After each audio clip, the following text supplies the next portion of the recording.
হাসির রাজা, জ্ঞানের রাজা, রসিক রাজা।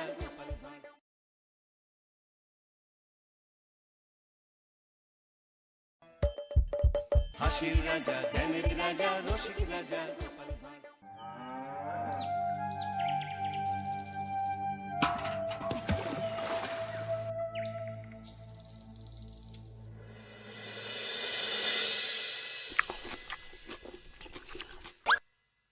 কি জল নেই? জল শেষ হয়ে গেল নাকি? এই জানো তো, গ্রামের সব জলাশয়ের জলস্তর না নেমে গেছে, পুকুরও শুকিয়ে গেছে, কুয়োতে জল অনেক নিচে চলে গেছে। কি যে হবে কে জানে। এই বছর তো বৃষ্টি হয়েছে কম, তার উপর মানুষজন জল ব্যবহারের চেয়ে নষ্ট করে বেশি। দেখি মহারাজকে বলতে হবে।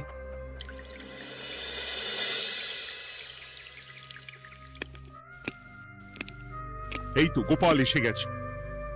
শুনেছো, রাজ্যে সকল জলাশয়ে শুধু শুনিনি, চাক্ষুষ দেখেছি, আর এর কারণ ও তার সমাধানও ভেবে এসেছি মহারাজ। তুমি কি বলতে চাইছো সেটা বলো না খোলসা করে। মহারাজ, আসন্ন দিনে জলাভাব মেটানোর একটাই উপায়, তা হলো প্রজাদের উপর কর চাপানো। মহারাজ, আমার ঠাকুরদা বলতেন, যা মেলে মূল্য বিনে তার মূল্য কে আর জানে। আমরা যেহেতু জলের মতো এত মূল্যবান সম্পদ বিনামূল্যে পাচ্ছি, তাই একে গুরুত্ব দিতে শিখিনি।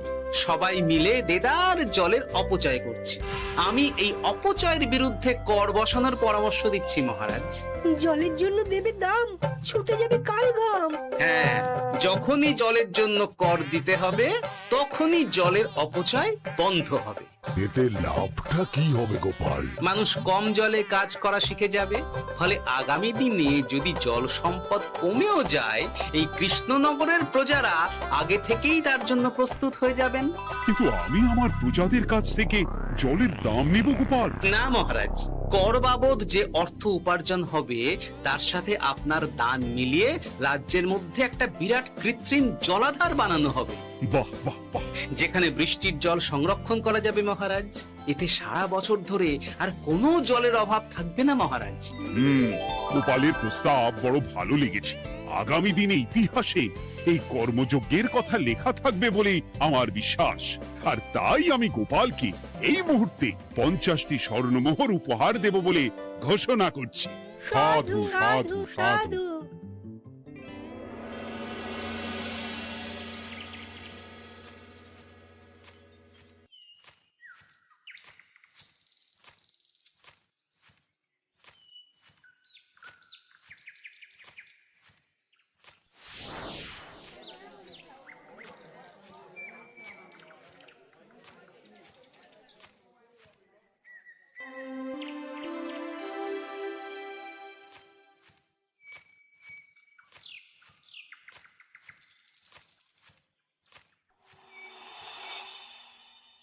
মানে আমার এই এতটুকু স্বাদ তুমি পূর্ণ করবে না? আমি কি নিজের জন্য চেয়েছি নাকি? সবই তো পাবে তোমার মেয়ে আর জামাই। হ্যাঁ, সে বুঝেছি গিন্নি, তাই বলে এতগুলো মুদ্রা আমি খরচ করতে পারবো না। পারবে না? আমি তাঁতির বাড়ি থেকে মেয়ে জামাইয়ের জন্য কয়েকটা শাড়ি আর ভালো পাঞ্জাবি কিনে একটু পাঠাবো। কিন্তু এখন আমার কাছে অত মুদ্রা নেই গিন্নি, পরে পেলে আমি ঠিক তোমার স্বাদ পূরণ করব। আবার বাজে কথা বলার জায়গা পাও না তুমি। এতক্ষণ কোথায় ছিলে গো? আমি বেলায় নদীর পাড়ে গিয়েছিলাম, তখন কমলা আমাকে বলল তোমায় নাকি দেখেছে। কি দেখেছি?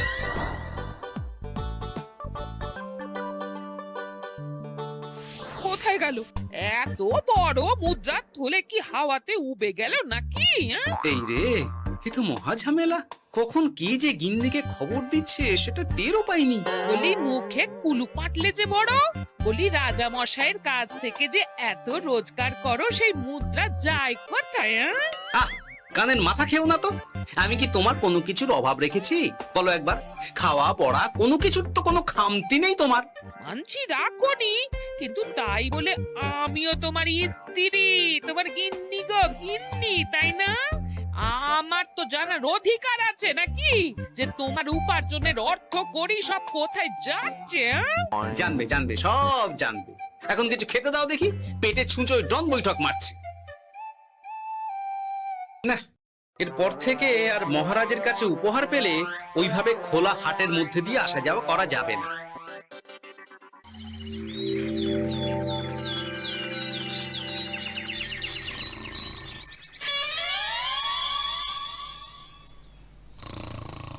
তোমার আর কোনো চিন্তা নেই গোপাল, আমি তোমার মাসোহারা তো বাড়িয়ে দিলাম, সঙ্গে প্রত্যেক দিন তুমি 10 মোহর করে পারিতোষিক পাবে।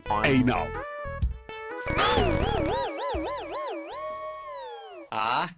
এই ভোরবেলায় একটা জব্বর স্বপ্ন দেখা গেল বটে। এই স্বপ্ন খুলে গেলে আর কোনো চিন্তা নেই। গিন্নি, ও গিন্নি, বলি গেলে কোথায়? গিন্নি, সারা নেই? ও গিন্নি, রাগ করলে নাকি গো? আরে এসো এসো, এমন একটা স্বপ্ন দেখেছি না যে তোমার আর কোনো চিন্তা থাকবে না গিন্নি। মোহর আর মুদ্রা একেবারে ঝরে পড়বে গো।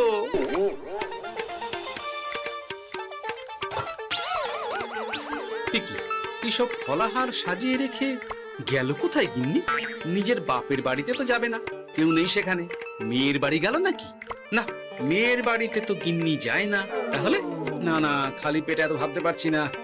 আগে মুখ হাত ধুয়ে এসে কিছু খেয়ে নি, তারপর দেখি গিন্নি কোথায় গেল। না, গিন্নিকে তো কোথাও দেখলাম না। গেল কোথায়? যাকে আগে রাজবাড়িতে তো যাই, ফেরার সময় না হয় আবার খোঁজ নেব, ততক্ষণে ফিরেও আসতে পারে।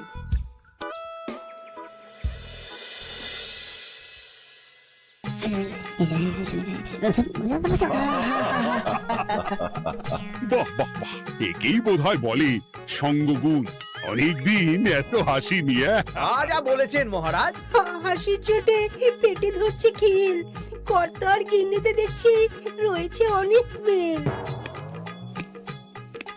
কি গিন্নি, তুমি এখানে কি করছো? কি গোপাল, তুমি রাজসভায় এলে যে বড়? তুমি নাকি রাজসভার কাজ থেকে অবসর নিতে চেয়েছো? হ্যাঁ, এই কথা কে বললো মহারাজ? এই তো উনি বললেন। বলি আমি আবার কি করব? তুমি আমায় একটা কাজ দিলে আর সেটা আমি করব না বলো? আমি তোমায় কাজ দিলাম? কি কাজ? বাবা গোপাল, তুমি কি আকাশ থেকে পড়লে নাকি? তুমিই তো তোমার গিন্নিকে বলে পাঠিয়েছো যে তুমি আর রাজসভার কাজে যোগ দিতে চাও না। তোমার নাকি আর কাজে মতি নেই, তুমি বিশ্রাম চাও। এই রে, গিন্নি দেখি ভয়ঙ্কর চাল দিয়েছে। আমার নামে রাজসভায় এসে এইসব বলেছে। তাই কথা ঠিকই গোপাল, যে তোমার অবসর গ্রহণের কথা শুনে আমি বিশেষ মনমরা হয়ে পড়েছিলাম। কিন্তু তোমার গিন্নি যেভাবে রাজসভায় হাসি মজা হুল্লোড় পরিবেশন করছে, তাতে আমার মনে হচ্ছে এ সাপে বড় হয়েছে। এই বেলা যদি গোপালকে কায়দা করে রাজসভা থেকে তাড়ানো যায়, তাহলে আমার পথ থেকে বিরাট বড় একটা কাঁটা উপড়ে ফেলা যাবে। গোপাল গিন্নি সবার মধ্যে বিলিয়েছেন হাসি, তার জন্য রাজামশাই হয়েছেন ভারী খুশি। হ্যাঁ গোপাল, তাই আমি ঠিক করেছি তোমার স্থানে আমি তোমার গিন্নিকেই বহাল করব। হ্যাঁ, তোমার সঙ্গে ঘর সংসার করে ওর বুদ্ধি বেশ খোলতাই হয়েছে, সেটা বোঝাই যাচ্ছে। এছাড়াও আমাদের অনেক পরামর্শ দিয়ে সাহায্যও করতে পারবে। তাছাড়া উনি মহিলা বলে অন্দরমহলেও যেতে পারবেন, রানীমাও খুশি হবেন বলেই তো আমার বিশ্বাস। কি গোপাল গিন্নি, তোমার এই কাজ করতে কোনো আপত্তি নেই তো? আপত্তি কেন থাকবে মহারাজ? আমি ধন্য আপনি আমায় এত বড় সম্মান দিচ্ছেন বলে। এ তুমি আমার কত বড় সর্বনাশ করলে গিন্নি। তুমি কিনা শেষে আমার চাকরিটাই খেলে। এটা গোপালের জন্য বড় ভালো হলো, তাই না? কোনো কাজ করতে হবে না, কিন্তু রোজগার আগের মতোই থাকবে। অবসর আর উপার্জন একসাথে। না হে গোপাল, তুমি আর এখানে কাঁচুমাচু মুখে দাঁড়িয়ে না থেকে নিজের বিশ্রামে ব্যাঘাত ঘটিও না। আমাকে সবার কাজ শুরু করতে দাও। যথা আজ্ঞা মহারাজ।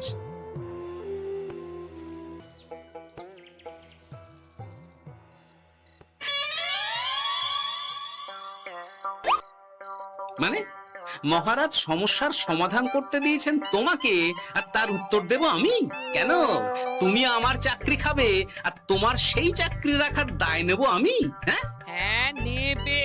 মানে কাল রাজসভায় মহারাজের সমস্যার সমাধান করব, সেই মতো কথা দিয়ে এসেছি। হ্যাঁ, আগাম 10টা মুদ্রাও বাগিয়ে এনেছি। তার থেকে তোমায় একটা মুদ্রা দিলাম। এখন মানে আমাকে উত্তর বলে দেবে, না হলে আমি। কেন দেব? আমি পাবো একটা মুদ্রা, আর তুমি আমার কাছে উত্তর জেনে নিয়ে সেটাই বলে পাবে 9 মুদ্রা। কিছুতেই না। বলবে না? না। তাহলে ভালো করে শুনে রাখো, আজ থেকে ঘরের উনুনে হাঁড়ি চড়বে না। চাকরি তো খুইয়েইছো, এবার না খেয়ে প্রাণটা খোয়ানোর জন্য তৈরি হয়ে যাও। হ্যাঁ। ওরে বাবা, এমন কথা কেন বলছো গো গিন্নি? তুমি তো জানো যে খিদে একদম সহ্য করতে পারি না। এখন যদি তুমি এইসব বলো তাহলে আমার রক্ষে নেই গো।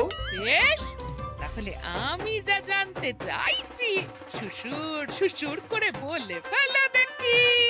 এ আমি কি শাঁখের করাতে পড়লাম রে বাবা। ঠাকুর, এত দুর্ভোগ লেখা ছিল, ঘরে বাইরে সব জায়গায় এত হেনস্থা যে সহ্য করা যায় না ঠাকুর।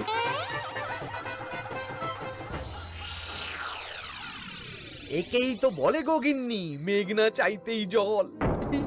এতদিন কতভাবে চেষ্টা করেছি গোপালকে রাজসভা থেকে তাড়াবার, আর গোপাল নিজেই কিনা রাজসভা থেকে পালিয়ে গেল। সব বলছো? তোমার শরীর ঠিক আছে তো? শরীর মন সব ঠিক আছে, তবে গোপালের বদলে কাকে বহাল করা হয়েছে শুনলে তোমার মাথা ঘুরে যাবে। কাকে? গোপাল গিন্নিকে। আমার কিন্তু বিষয়টা খুব একটা সরল ঠেকছে না গো। গোপাল ভাঁড়ের বুদ্ধি তো আর যে সে বুদ্ধি নয়। উনি যাই করেন খুব ভেবে চিন্তে করেন, এর পেছনে আবার কোনো মতলব নেই তো।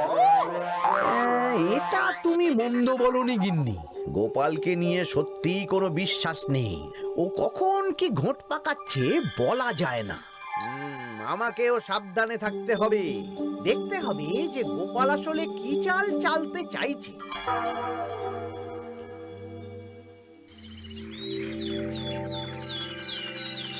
হ্যাঁ গোপাল গিন্নি, এই একটাই প্রশ্ন আমায় সারা রাত ধরে জাগিয়ে রেখেছে।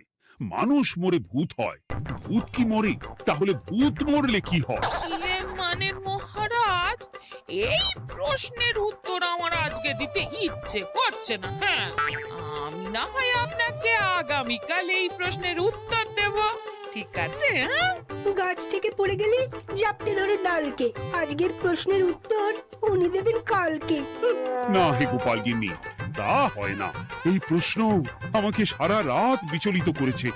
আবার যদি আজকেও এই প্রশ্নের উত্তর না পাই, তাহলে তো আবার একটা নিদ্রাহীন রাত আমাকে কাটাতে হবে। মানে আমি বলছিলাম কি মহারাজ, গোপাল গিন্নি তো সদ্য এই কাজে বহাল হয়েছে, তাই তাকে তো একটু সময় দেওয়া দরকার নাকি?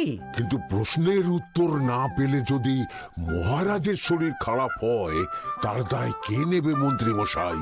এই রে, এখন আমি কি করব? এ তো মহা বিপদে পড়লাম দেখছি। আচ্ছা মহারাজ, ঠিক আছে ঠিক আছে, আমি এই প্রশ্নের উত্তর দেব, কিন্তু আমার না একটু সমস্যা আছে। খোলা হাওয়াতে গিয়ে না দাঁড়ালে আমার ঠিক মাথা খোলে না, তাই বলছিলাম। তাই না হয় যাও, হাওয়া খেয়ে এসে মাথাটা খোলতাই করে নাও, কিন্তু এই প্রশ্নের উত্তর আমাকে আজকেই দিতে হবে। হ্যাঁ, উফ, এই যে কি সমস্যা! সারাদিন ঘরে বসে থেকে থেকে তো আমার সারা গায়ে বাদ ধরে গেল। সেই সকালবেলা আমাকে ফলাহার করিয়ে দিয়ে গিন্নি তো চলে গেছে রাজবাড়িতে চাকরি করতে। এদিকে আমার যে পেটে কিচ্ছুটি নেই, তার কি হবে? মহারাজ দোকানে গিয়ে যে ভালো মন্দ খাবো তারও উপায় নেই, তাহলেই তো কাঁড়ি কাঁড়ি খরচা। না, একবার দেখি তো উনুন ধরিয়ে অন্তত ভাতটা চাপাতে পারি কিনা, তাহলে গিন্নির ওই হাঁড়ি না চড়ার হুমকির হাত থেকে অন্তত বাঁচা যাবে।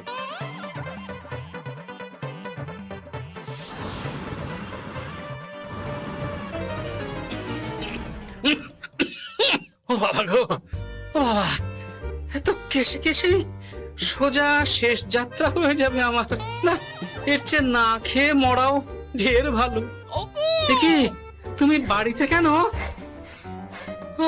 এত হাঁপাচ্ছ কেন? সাড়ে তাড়া করেছে নাকি? আরে না গো, মানুষ মরে ভূত হয়, ভূত কি মরে? তাহলে ভূত মরলে কি হয়? খোলা হাওয়াতে গিয়ে না দাঁড়ালে আমার ঠিক মাথা খোলে না, ও, এই হলো ব্যাপার। বেশ, এর উত্তর তোমায় আমি বলে দিচ্ছি। ভূত মরে প্রথমে এক ঝুড়ি অন্ধকার হয়, সেই অন্ধকার হাওয়াতে উড়ে বেড়ায়। এক সময় সেই অন্ধকার পাতলা হতে হতে কুয়াশার মতো হয়ে যায়। ব্যাস, মিটে গেল। ব্যাস, মিটে গেল। যদি রাজা মশাই এই কথা বিশ্বাস না করেন, তুমি হলপ করে বলবে আপনি যখন মরবেন একদম মিলিয়ে নেবেন মহারাজ। এর চেয়ে এক পা এদিক ওদিক হয় না যেন। হ্যাঁ, এই না হলে তুমি গোপাল ভাঁড়। বুঝেছো তাহলে? এই তুমি চিন্তা করো না, রাজবাড়ি থেকে ফেরার সময় আমি তোমার জন্য অনেক অনেক বাজার করে আনবো, ঠিক আছে? এই আমি যাই। এ তো ভারী মজা হলো। মহারাজ তক্ষুনি প্রশ্নের উত্তর চাইলে গিন্নি এইভাবে সেই রাজবাড়ি থেকে দুধ দাঁড়িয়ে ছুটে আসছে উত্তর জানতে। আমাকে তুমি একটা চাল দিয়ে কুপকাত করেছো তো গিন্নি। এইবার বুঝবে কত ধানে কত চাল।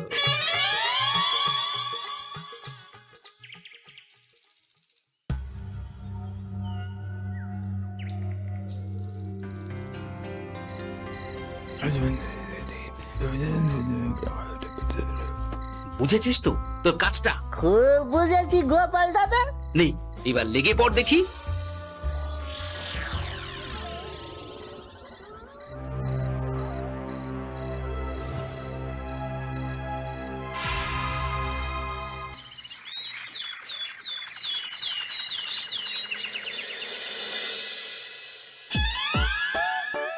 তাহলে আর বলছি কি তোমাদের, সকালবেলায় উঠে দেখি মুখের এই হাল। এই কাণ্ড কি করে হলো মহারাজ? তার আমি কি জানি। আমি সকালে উঠে আয়নায় নিজেকে এই অবস্থায় দেখে খুব চিন্তায় রয়েছি। গোপাল গিন্নি, আগে মহারাজ, গোপাল থাকলে যে কাজ করতো সেটা তো তোমাকেই করতে হবে, বলতে হবে এর সমাধান কি। হ্যাঁ মানে আমি হ্যাঁ হ্যাঁ, আমার মনে আছে।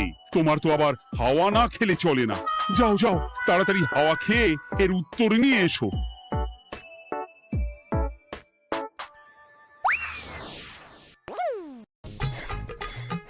এই জন্য তুমি এত দূর ছুটে এলে গিন্নি? মহারাজকে বলবে যে তিনি যেন আজ রাতে চাদরটা মুখে ভালো করে মুড়িয়ে ঘুমোন, তাহলেই মিটে যাবে। এই রং চলে যাবে আর নতুন করে কিছু হবেও না। ও মা, বলি এত সোজা সমাধান? তা নয় তো কি?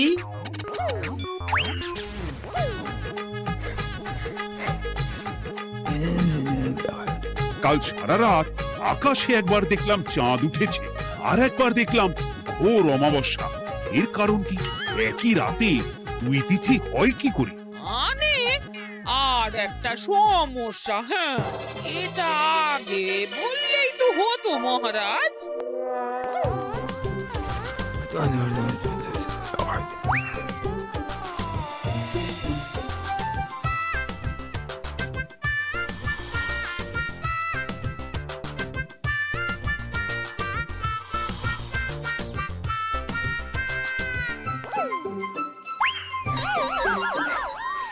এ কি, তুমি হাওয়া খেতে গিয়ে এইভাবে খাবি খাচ্ছ কেন গোপাল গিন্নি? এর কারণ আমি জানি মহারাজ। সে কি কাণ্ড! তুমি কি করে জানলে? গোপাল গিন্নি মোটেও হাওয়া খেতে যায়নি মহারাজ, সে গেছিল নিজের বাড়িতে গোপালের কাছে আপনার বলা প্রশ্নের উত্তর জেনে আসতে।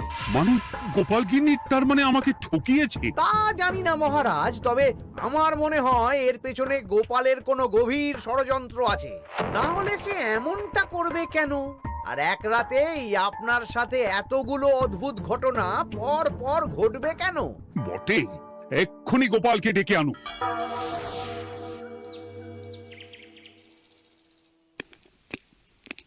না মহারাজ, আমি সত্যি অবসর চেয়েছিলাম, আর তাই আমার গিন্নি আপনার কাছে এসে বলেছিল। ওর কোনো দোষ নেই মহারাজ। না মহারাজ, আমি মিথ্যে কথা বলেছি। হ্যাঁ, উনি আপনার কাছ থেকে পাওয়া সোনার মোহর নিয়ে বাড়ি যান না, তাই আমি ওকে শায়েস্তা করতে এই ফন্দি করেছিলাম। আসলে মহারাজ, আমি আপনার কাছ থেকে পাওয়া সোনার মোহর জল প্রকল্পের কাজে লাগাবো বলে কিছু জনকে নিয়ে একটা দল গঠন করতে গিয়েছিলাম। আর তাদের কাছেই ওগুলো রেখে এসেছি। এটা যদি আমার দোষ হয় তাহলে আমি ক্ষমা প্রার্থী মহারাজ। সাধু গোপাল, সাধু তোমার উত্তর। এই কাণ্ড! আর এদিকে রাজবাড়ি থেকে বাড়ি আর বাড়ি থেকে রাজবাড়ি করতে করতে আমার প্রাণ ওষ্ঠাগত হয়ে গেছে মহারাজ। ওহ, আমার ঘাট হয়েছে, আপনি আমায় ক্ষমা করে দিন মহারাজ। হুম, এইবার মজার টের পেয়েছ তো গিন্নি? আপনি আপনার আদরের গোপাল ভাঁড়কেই তার চাকরি ফিরিয়ে দিন মহারাজ। আমি যাই আমার হেসেল সামলাতে। কেলে পচা খুব ভালো করেছে বলতে হবে।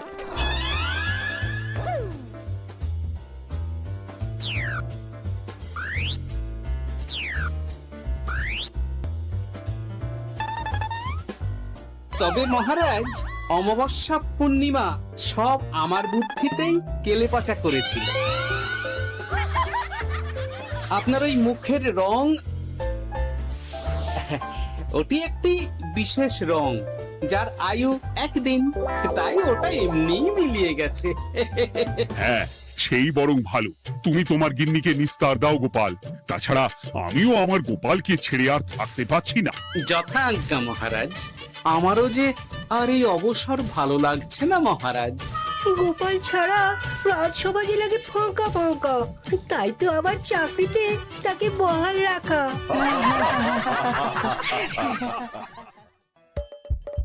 হাসির রাজা জ্ঞানের রাজা রসিক রাজা